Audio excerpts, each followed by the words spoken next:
ඔයා chocolate lover කෙනෙක්ද? Strawberry lover කෙනෙක්ද? එහෙමත් නැත්නම් කේක් ලවර් කෙනෙක්ද? එහෙනම් මේ වීඩියෝ එක අනිවාර්යයෙන්ම බලන්න.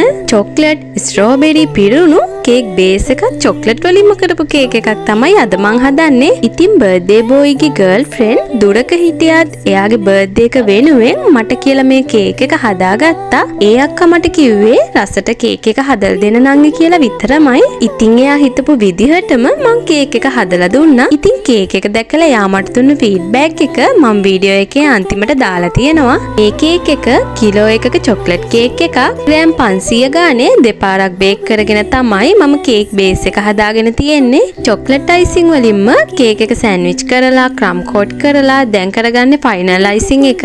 ඊළඟට කේක් එකේ උඩට චොක්ලට් ඩ්‍රිප් එක දාගන්න තමයි තියෙන්නේ. මම ටිකක් තික් වෙන්න තමයි චොක්ලට් ඩ්‍රිප් එක හදාගන්නේ.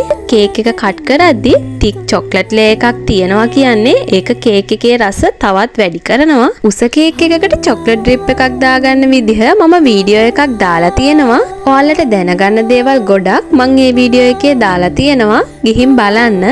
දැන් තියෙන්නේ චොක්ලට්, ස්ට්‍රෝබෙරි, JD බෝටල්ස් මේ දේවල් ඇඩ් කරලා කේක් එක ඩෙකොරේට් කරගන්න තමයි. ඉතින් කේක් එකට ගැලපෙන විදිහට ස්ට්‍රෝබෙරිත් මං කේක් එකෙන් තියාගත්තා.